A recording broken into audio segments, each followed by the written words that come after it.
Once we had arranged our dining room, we hardly ever used it. We preferred the warm and inviting atmosphere of the kitchen, and that had been the case for quite some time. I had set up my work desk there, its beautifully intricate design providing ample space to keep everything organized. I'll admit, I had a bit of an obsession with cleanliness, and I adored the soft, diffused light that filtered into the room. Then she entered, the sharp click of her brand-new high heels echoing across the floor, announcing her presence. She called my name, but I was too immersed in my work to respond. Only when I was done did I finally call back, "I'm here. Can you come in for a minute?" She rolled her eyes before stepping into the doorway. "What is it?" she asked, clearly in a hurry. I pulled her close, wrapping my arms around her. At 47, tall and elegant, she had a captivating presence. Her figure was well-proportioned. Her curves neither too pronounced nor too subtle, but undeniably enticing. Having never gone through pregnancy, her body had remained nearly unchanged since the day we married 27 years ago. I had always admired her rich chestnut hair, so when she went blonde 4 months ago, I couldn't help but feel a pang of disappointment. She didn't quite look like herself anymore. Perhaps I was just being biased. "I won't take long," I reassured her. "Besides, I have a feeling your meeting might be canceled. Let's go. I'll leave you in peace to finish this up," she said, sighing dramatically and rolling her eyes before settling into the chair across from me. "Thanks. As I said, I'll be brief." I continued, "I need you to think carefully and be honest. This isn't just hypothetical. In monetary terms, how much do you think intimacy with you is worth? Do you believe different acts carry different values?" She furrowed her brows but remained silent. I pressed on. "I know that escorts have varying rates. I'm not exactly sure how much women charge for their affections, but I imagine it's quite a bit. I need your help setting a baseline for some research. In your opinion, would your value be closer to that of a courtesan or more like a street worker? Or should I aim for something between?" I paused briefly, gauging her reaction. Should I factor in things like enthusiasm, skill, and seductive elements? Things like lingerie, soft lighting, candles, or indulgences like strawberries and chocolate. I'm also considering the appeal of motels and similar venues. As I spoke, I watched her expression shift. Her lips parted slightly in disbelief, but she quickly pressed them shut again. "What are you even talking about? This isn't funny, Donald." "It's absurd," she snapped, using my full name, a clear indicator of her irritation. I knew if I pushed any further, she would explode. "Oh, I get it, Sherry. It's ridiculous, just like everything else has been since you started flirting with Jameson." Her eyes darkened. "So it's Jameson now, huh?" I added with a smirk. What a pretentious name. He's just some country boy in a suit. His friends call him Jimmy Jam, and honestly, that name suits him better. I could feel the tension thickening between us, a storm brewing in her gaze. "Go on, Mount St. Helens. Erupt already?" I muttered under my breath. "I've told you before, there's nothing going on between us. He doesn't even mean that much to me." "Is that really what this is about?" She shot back, her voice rising. "I swear, if you mention him again, I'm walking out." I couldn't stop the smirk tugging at my lips. Jameson, Jameson, Jameson, Jimmy Jam. Doesn't it sound like a rapper's name? A backwoods rapper rhyming about his pickup truck, partying, and maybe even getting involved with married women? I see a bright future for him, rolling in cash. A flash of surprise flickered across her face, but it quickly faded into a narrow gaze as realization dawned. She was beginning to understand where I was going with this. "I'm really sorry, Sherry," I said, my tone softer now. "I got carried away. It won't happen again. Let's focus on something more practical." Truth be told, I had my doubts about coming here at first, but as my career flourished, I found myself growing fonder of this place with each passing day. Yesterday had been particularly pleasant. I even managed to squeeze in a round of golf during the last week of February. The weather had been unpredictable, but I had already made up my mind to stay here regardless. And you know what I appreciate most about this place? It's one of the few states where you can still file an alienation of affection lawsuit. Imagine that you can legally take action against someone for interfering in your marriage, which is almost unheard of nowadays.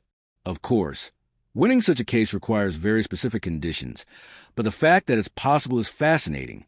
That's why I've thrown myself into this research.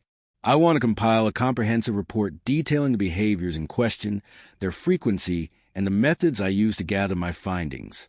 I have several video recordings, along with multiple witnesses, making my case quite solid. However, there's one thing I need you to clarify. How much do you believe a night with you is worth? Think of it as a consultation fee, something an expert might charge. My lawyer initially found my idea amusing, but eventually recognized its merit. He pointed out legal precedents that could set the stage for a broader conversation about these types of lawsuits. If successful, it could redefine how people approach cases like this, increasing financial stakes and encouraging settlements. Not only would this benefit attorneys, but would also streamline the process for judges in determining appropriate compensation.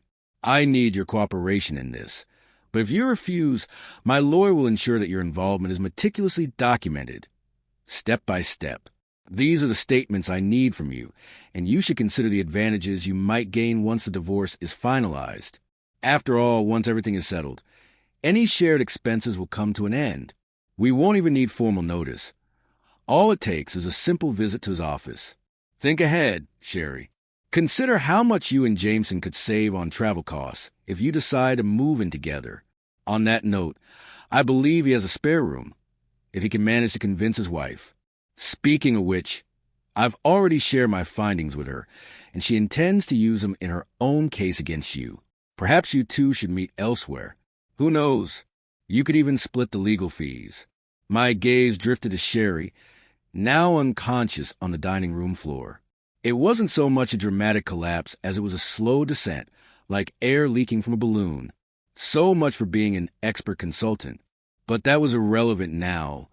The documents I had assembled spoke for themselves. I carefully folded my research, placed the papers on her chest, and left them for her to find when she came to. In the meantime, my lawyer, Mrs. Jimmy Jam, and I had dinner reservations at the best barbecue joint in town. I hoped Sherry understood that once she walked out that door today, there would be no coming back. I needed to change the locks. Things had reached a point where I couldn't even enjoy a meal in peace. Sherry had already called me 10 times, forcing me to silence my phone. At that moment, Mrs. Jimmy Jam was in the middle of one of her signature humorous stories about her unfaithful husband. She joked about writing a book titled Life with a Dog, a fitting choice, considering Sherry wasn't the only woman in his orbit. She even offered to share the addresses of his other affairs, so I could inform their husbands about my plan once my own case was settled. After all, we didn't want everyone flipping the script at the same time, right? I refocused on her words, though the situation was far from simple. Sherry wasn't ready to let go of our marriage. She was truly remorseful, swearing it would never happen again. She fought for 5 months to save our relationship, insisting she had learned from her mistakes. But in the end, she gave up, signed the divorce papers, and went back home. By the time everything was finalized, Jameson had become a topic of media interest. The judge, an old-school eccentric with 2 ex-wives, allowed me to testify as a witness. When Jameson tried to fade into the background, the entire courtroom erupted in laughter. Ironically, he turned out to be wealthier than expected, holding ownership of half a car dealership. In the end, justice had a way of working itself out. The settlement I received was far more generous than I had expected. In the end, Mrs. Jameson walked away with the house and a quarter of the dealership. Once everything was finalized, she didn't hesitate to share my findings with the other 3 husbands. As for Jameson, he was fortunate to keep his job as a car salesman. Owning a share of the business was no longer an option for him. For nearly 3 years, I kept my distance from relationships, content with my independence. That changed when I met a fiery redhead from the countryside, a widow raising 2 young sons on her own. A friend encouraged me to start coaching her boys in soccer, and while I wasn't entirely convinced at first, I eventually gave a shot. Initially, she and I didn't click, but over time, we grew closer. She had a habit of teasing me about my old-fashioned manners, holding doors open, pulling out chairs at restaurants, and always ensuring she was comfortable in social settings. It was all a joke to her until our third date, when I finally had enough. If you don't appreciate being treated with respect, that's your choice, I told her bluntly. But if you're with me, that's how I'll treat you. If you want to be disrespected, go back to where you came from. She seemed taken aback, but when we reached her car, she waited quietly for me to open the door. The drive home was silent. Later, as I walked her to her doorstep, she apologized. I took the opportunity to explain my perspective. I was raised with certain values. My grandfather had always believed that in public, a woman should be treated with grace and dignity, and in private, she should be cherished as a true partner. Under the glow of the moon, her eyes shimmered as she listened. And if we were together, how would you treat me in moments of intimacy? She asked. I smiled. I would appreciate you for the remarkable woman you are, making sure every moment we share is unforgettable. It's not about control or dominance. It's about being a lover who ensures you feel completely fulfilled. I studied her face for a moment, but I get the feeling something's holding you back. Do you know what that might be? She hesitated, then sighed, probably overthinking. The next morning, we ended up running late to pick up the boys. Her mother greeted us with a knowing smile, but she didn't say a word. A year later, we gathered her sons around the table to share some big news. 5 months from now, I would officially become their dad. Their excitement was immediate. The oldest grinned as I playfully told him he'd be responsible for carrying the wedding ring. The youngest, not wanting to be left out, asked, "What about me? What's my job?" I smirked.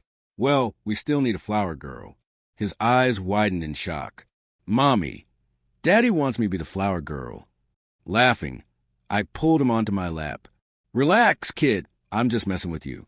You can carry the ring, and your brother can be the best man." No one objected.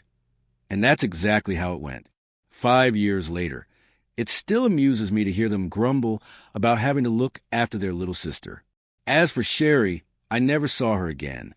From what my older brother told me, she lived alone, working 2 jobs to support herself after the divorce. It was as if she had vanished completely. And you know what? I don't regret a single thing about the way it all played out. If Sherry hadn't been unfaithful, I might never have found a happiness I have now, with a woman who not only loves me unconditionally, but also gave me the greatest gift of all, a daughter. The only thing I regret? Wasting 27 years on someone who never truly deserved me. And that, my friends, is the end of the story. If you enjoyed it, don't forget to like and subscribe to the channel.